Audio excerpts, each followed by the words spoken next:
Hello, gorgeous people, and welcome to another TV Central One-on-One podcast. I'm Aaron Ryan. This is episode 56, 2023.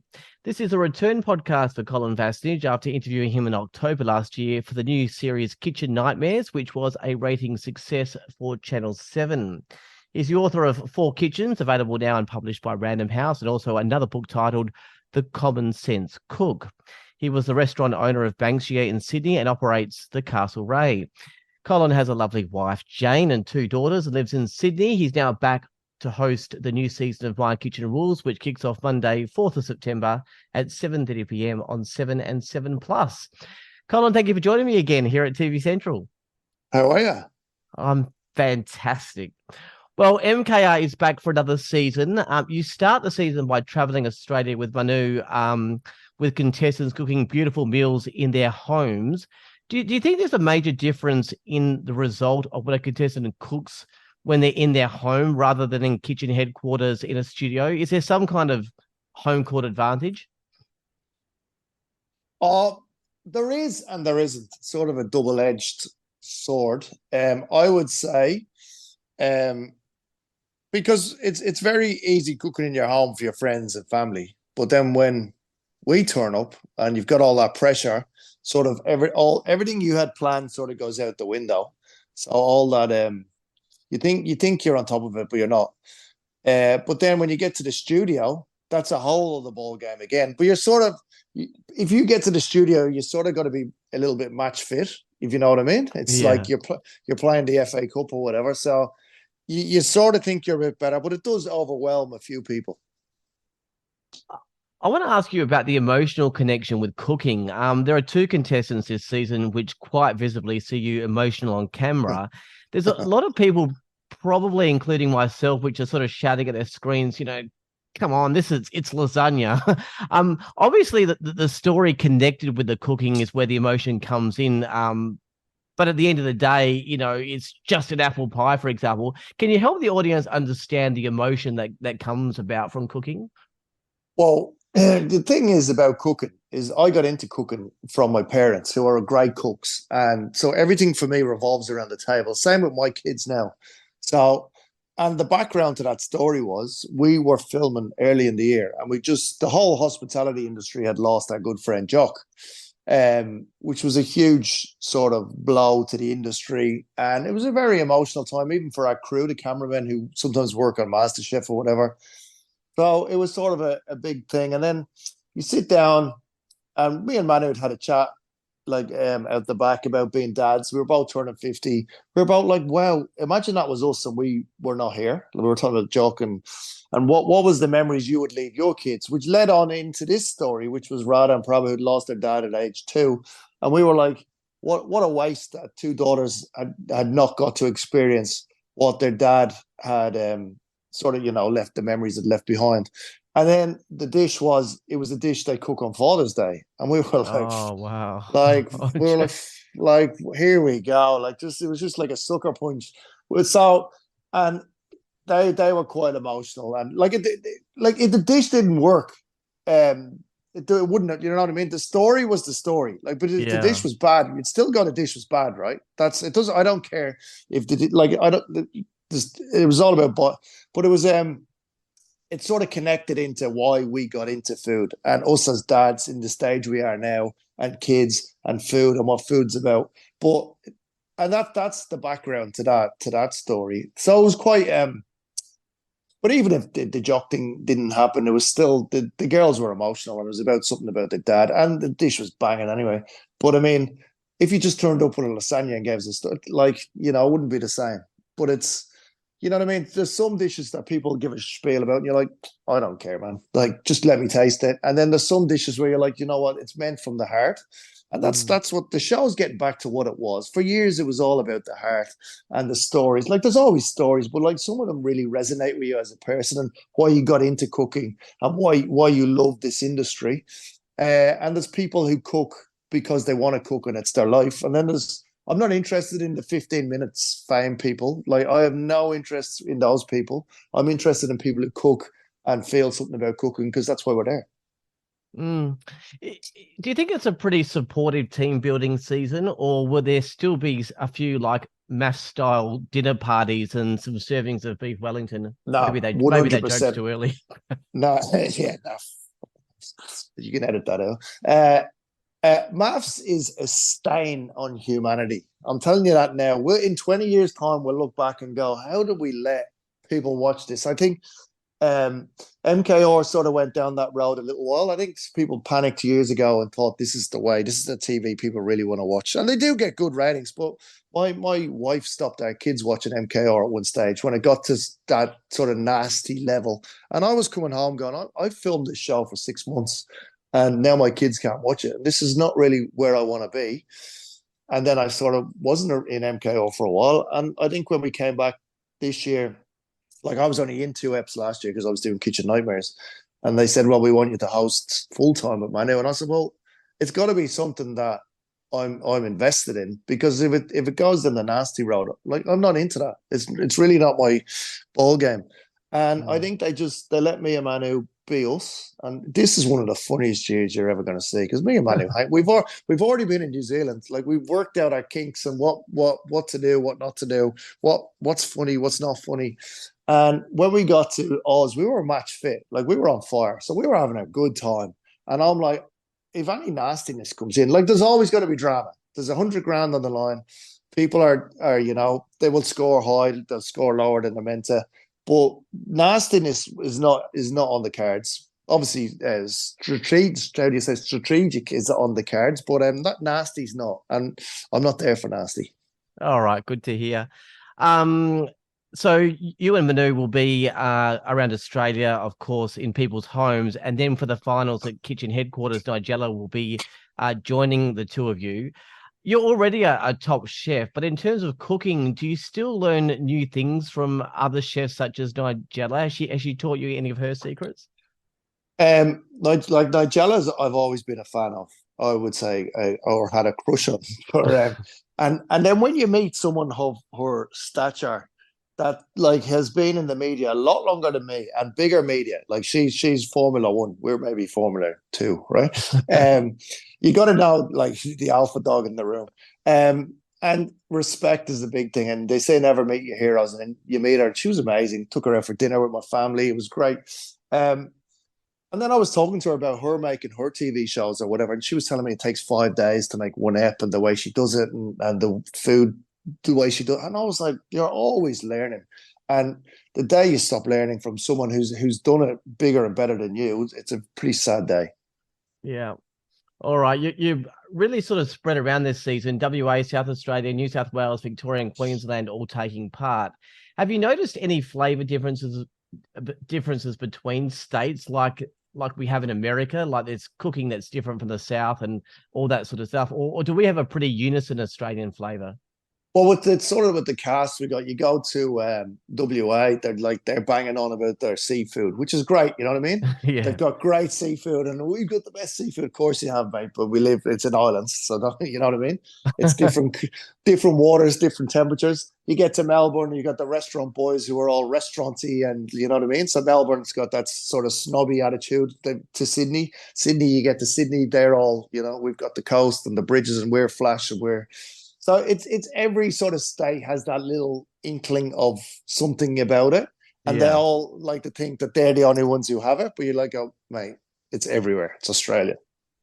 Well, in terms of the teams, have you noticed any difference with them in the status of the relationships and how that flows through the kitchen? Like, do a mother and son, I suppose, cook differently to a married couple?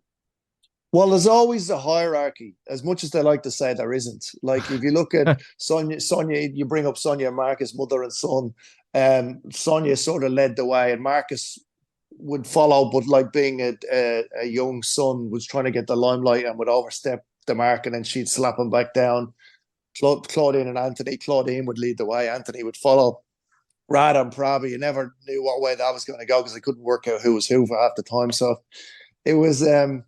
There's always a hierarchy in the kitchen, and one follows, and then maybe on dessert, the next one takes the lead. I mentioned in the intro that you're married, I think maybe 17, 18 years, and have two gorgeous children, Maeve and Lily, who I hear are not just your biggest supporters, but also your biggest critics when they need to be.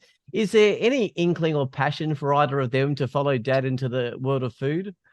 Not so ever. My kids have grown like since they None popped whatsoever. out of the womb, they were in a baby chair under a desk in the office while me and my wife worked. And they've been in kitchens. They know kitchens are not a glamorous place to be. They are, it's not TV. They know it's hot, it's sweaty, it's dirty. But they know good food from bad food. And then biggest fans, well, I wouldn't say biggest fans, I would say biggest critics. Like if I'm on TV, they just walk by it. It's just second nature to them. I was like, if I was a kid and my dad was on TV, I would have told everyone. It's probably best that way, though. You know what I mean? Because there's no airs and graces about TV in our house. You'll never get a big head about TV, which is good. Yeah. I'm interested to know that with you being sort of a superstar chef, is every meal at home something we'd all drool over, or is there still the occasional baked beans on toast and mac and cheese out of the packet? I actually had, I cooked dinner last night. It was schmick. I made this vegetarian smoked eggplant dish. Like every time I Oh, cook, it's on point, right? But then I like to have a snack about 7:30. So last night I had beans, cheese on toast, and English mustard. oh, there you go. Still had to add in like the English mustard. You can't just Oh have a yeah. baked beans on toast. No. You got to judge. But I mean, every chef, I don't care if you cook the best food in the world, because we grew up learning our craft, especially if you went to London, you had no money. So beans and toast was your staple, and you will never lose that because it's part of your DNA. On a different tangent, I noticed just recently you decided to wind down your restaurant Banksia despite its success. What was the reason for that? I don't work with idiots. Oh, look, the pub wasn't mine, and they did a refurb on the joint, and they were taking it in a sort of direction. Like it wasn't my pub, so they were taking it in a direction I didn't want it. I didn't like the way it was starting to look or feel. So, and publicans are very annoying people sometimes. So I said, you know what, the times are tough, and I've already got a great joint in the city. That's far and does everything we want. So if we're working with people who don't want to work our way, do it yourself. Absolutely. Life's too, like, the hospitality industry is so hard to make money at the minute. And if you've got people who are not on board with you, don't do it. You did mention your other place. I gather you're referring to Castlereigh. Can you tell the audience about that one and sort of the type of food that they can expect if they were to pop in?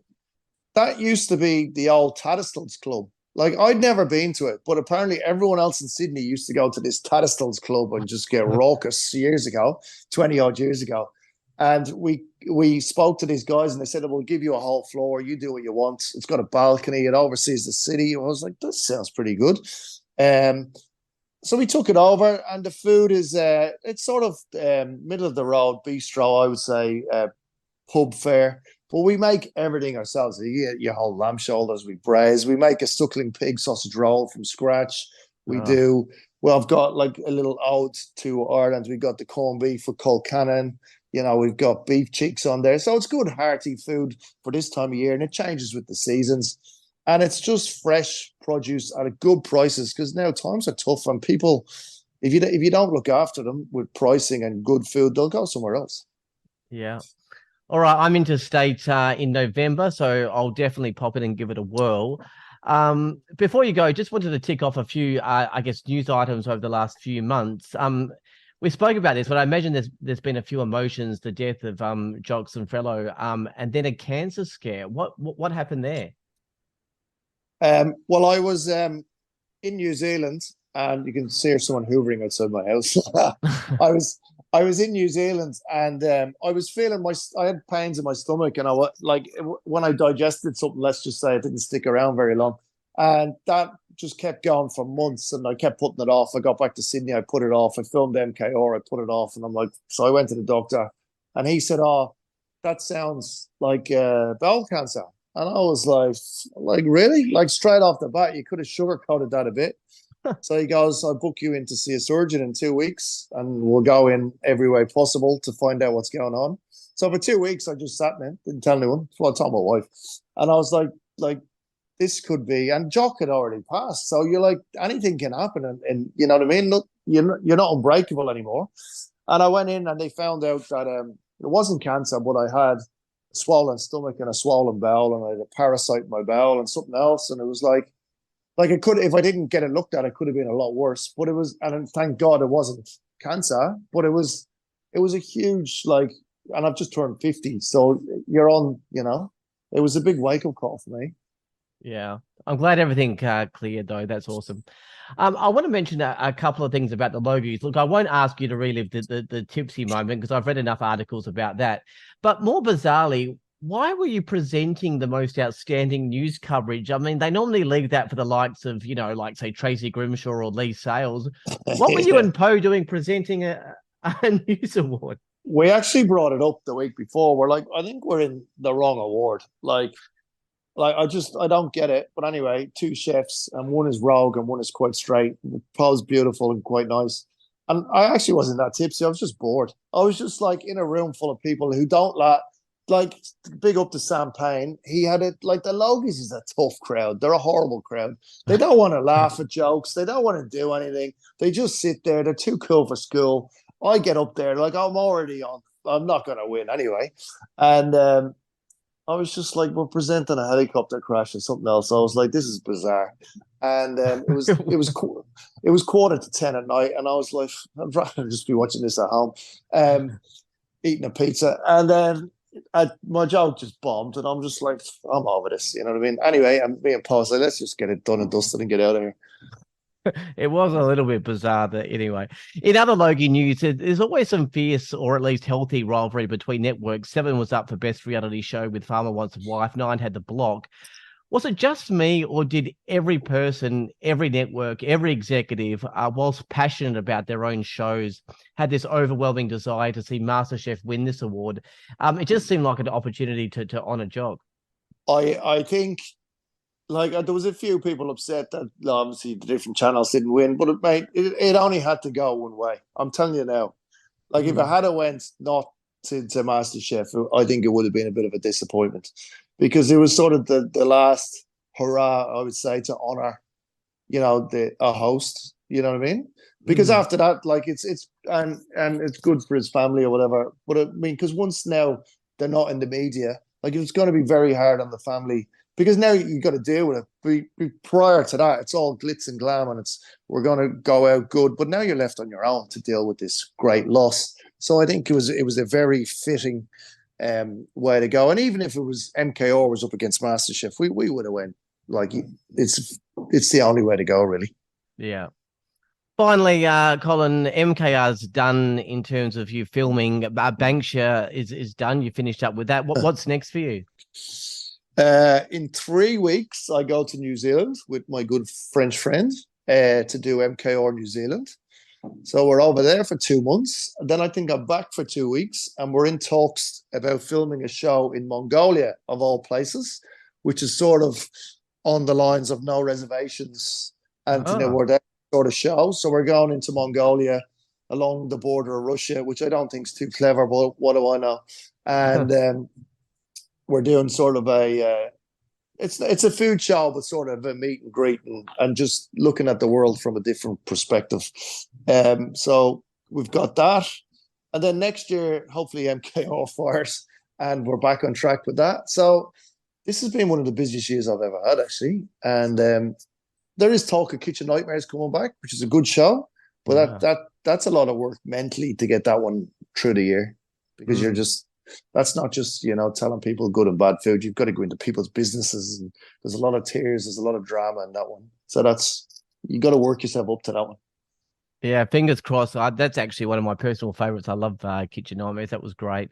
Well, looking forward to the new season of My Kitchen Rules, which can be seen Monday, the 4th of September at 7:30 p.m. on 7 and 7+. Thanks, Colin, for joining me.